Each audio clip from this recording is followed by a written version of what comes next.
The last 20 years have brought us some great games, and we are here to cover them all. But there were some not-so-savory titles released in the same time frame. Let's dive into the abyss of gaming history as we unveil the cringiest, glitchiest, and downright worst games since the 2000s. Leisure Suit Larry, Box Office Bust. Fittingly named, this game marked the 8th installment in its series. Departing from its predecessor's explicit content, it opted for an open-world sandbox approach, featuring exploration, platforming, racing, and puzzle solving. Despite targeting mature audiences, the decision to exclude nudity was attributed to the belief that it often masked poor gameplay. Executive producer John Malchior emphasized a focus on compelling narratives and engaging gameplay. However, the game faced severe criticism for mindless, repetitive gameplay and a lackluster sense of humor. Reviews from GameSpot and IGN deemed it a total failure, with game trailers labeling it a horrible joke. Official Xbox magazine went as far as dubbing it an astro-turd, declaring it the worst game on the Xbox 360 at the time. Power Gig, Rise of the Sixth String. This uninspired game attempts to cash in on the music genre. Its feeble attempt at uniqueness lies in a so-called functional electric guitar bundled with the game, which turns out to be nothing more than a gimmicky disappointment. The touted Airstrike drum controller, with its ground sensors for air drumming, falls flat, offering a quieter experience at the expense of responsiveness and any semblance of authenticity. The promotional hype around featuring songs from non-mainstream artists feels desperate, and the endorsement from Eric Clapton doesn't save this sinking ship. The game's servile attempt at innovation with a power chord mode is nothing more than a weak embellishment on an otherwise mundane gameplay structure borrowed from its superior competitors. Power Gig's poor hit detection on the pad-free drum controller and the lack of any redeeming features in its career storyline only add insult to injury. Save yourself the frustration and steer clear of this lazy attempt at a music game. Aliens, Colonial Marines. This game sadly fails to live up to expectations, earning a barrage of negative reviews for its tame gameplay and technical shortcomings.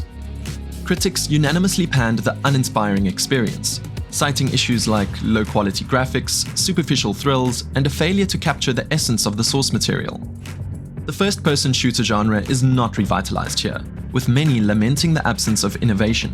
The game's visual elements, from textures and lighting to character models and animations, are lambasted for their poor quality and repetitive use.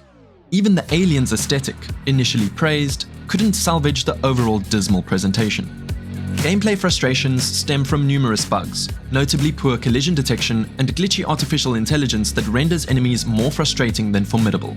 The disjointed storyline, deviating from the established Alien film continuity, adds to the litany of disappointments, leaving players with a game that falls far short of its potential. Compounding the game's troubles, a lawsuit revealed mismanagement by the developer, Gearbox, who allegedly diverted resources to other projects while collecting full payments, resulting in a controversial and troubled development history. The Lord of the Rings: Return to Moria. Now, some may think this will be a controversial addition to the list, since The Lord of the Rings: Return to Moria was an average survival game, but it doesn't manage to stand out with its rather mundane gameplay, offering familiar mechanics seen in countless other games like it. It falls short in capturing the attention through its story or combat, finding its only strength in the immersive environment and portrayal of the Lord of the Rings lore. Despite its effort to depict the iconic fantasy world, the game places survival elements at the forefront, using the Tolkien backdrop to compensate for a lack of original ideas. Following the conventional path of base building, crafting, and combat, Return to Moria doesn't surpass its predecessors, featuring notably lackluster combat and limited building options. The game's primary flaw lies in its lack of freedom, as predetermined campsites in each zone make it challenging to justify setting up a base elsewhere, diminishing the satisfaction of the otherwise routine gameplay. Tony Hawk's Pro Skater 5.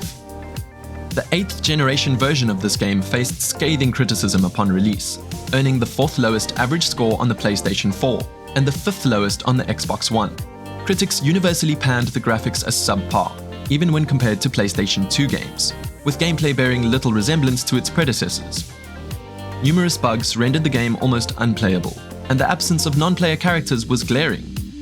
Critics condemned the simplistic environments and missions, with Edge going as far as to call it an insult to its own history.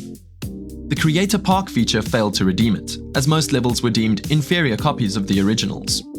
IGN's Marty Silver awarded a dismal score, criticizing the adjusted control scheme, prevalent bugs, and unappealing levels. Challenges were labeled as repetitive and chore-like. Recognized as the worst video game of 2015, it contributed to the demise of the developer and the non-renewal of the licensing deal.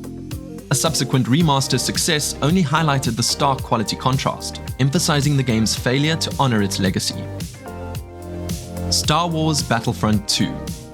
Upon its debut, the reception for this game was a mixed bag, drawing commendation for its multiplayer elements, engaging gameplay, balance, visuals, and diverse content. However, the single-player components, especially the campaign, faced criticism, as did the contentious aspects of microtransactions and the progression system. Notably, the game stirred controversy over its loot box system, allowing players to gain significant advantages by purchasing items with real money. EA's attempt to address this issue on Reddit backfired spectacularly, accumulating the highest number of downvotes in the platform's history. In response, microtransactions were swiftly removed. The game also fell short of sales expectations, with EA attributing the shortfall to the loot crate debacle. During pre-release trials, the introduction of a loot box monetization scheme drew ire, leading to adjustments. However, the final release still faced backlash for controversial gameplay features and an exploitable reward system, diminishing the experience for active online players. Battlefield 2042. Facing a wave of criticism from both critics and players, the latest installment in the series failed to live up to expectations. Primarily a multiplayer-oriented first-person shooter, it took a dive in ratings due to technical glitches, a lack of essential features, and controversial gameplay alterations. Despite its futuristic setting, the inclusion of advanced weaponry and gadgets, including deployable turrets and drones, couldn't salvage the overall disappointment. Sales fell short of Electronic Arts' expectations, reflecting the discontent amongst players. Metacritic labeled it the lowest rated entry in the series, with critics expressing disappointment in various aspects. Some acknowledged the potential in the game's large-scale chaos and gunplay, but protested its unfulfilled promise. The ambitious claims of being the future of the series were overshadowed by glitches, hindering the experience, particularly on PC.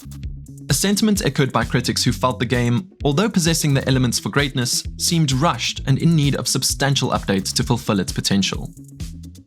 The Lord of the Rings Gollum. Originally slated for a 2021 release, the game faced a series of delays, with the latest announcement pushing it to May 2023. Critically and commercially, the game suffered, receiving generally unfavorable reviews on Metacritic and a mere 4% recommendation rate on OpenCritic. Critics highlighted severe technical issues, including a shaky camera and persistent bugs, making the game experience precarious. The mission design was sharply criticized for its lack of depth, with repetitive and uninspiring tasks dominating gameplay. The first half of the game was deemed a laborious slog by some, only marginally improving in the second half. Stability problems plagued the user interface, and concerns were raised about the apparent downgrading of the character model. I mean, just look at him. The poor reception prompted Daedalic Entertainment to close its development division and abandon plans for a sequel. Thank the Lord. Reports of exploitative working conditions, including unpaid overtime and a toxic environment, added another layer of controversy, questioning the ethics behind the game's production. Skull Island: Rise of Kong. Skull Island: Rise of Kong faced a barrage of criticism, particularly for its PC version, with generally unfavorable reviews on Metacritic. IGN's Phil Hornshaw expressed disappointment, labeling the game as visually unappealing and plagued by bugs. He emphasized its inherent dullness, lacking innovation or ingenuity. Gaming Bolt's Shunal Doke echoed the sentiment, condemning the game for poor visuals, dreadful gameplay, and level design that felt more like a time-wasting exercise than a source of meaningful challenges. A widely circulated cutscene on Twitter revealed a cringe-worthy moment where King Kong's flashback animation was likened to a malfunctioning animatronic at an abandoned Disney ride by Kotaku's Zach Zwysen. Critics universally panned the game for its graphics, unimpressive gameplay, technical glitches, and lackluster combat. In a final verdict, despite acknowledging the developer's efforts, the game was unequivocally deemed the worst of 2023, a total disaster by Iguanabee. So what do you think? Are there any other games that deserve to be on this list? Or do you think that there are any games on this list that shouldn't be there? Let us know in the comments below. don't forget to cross your T's and square your I's.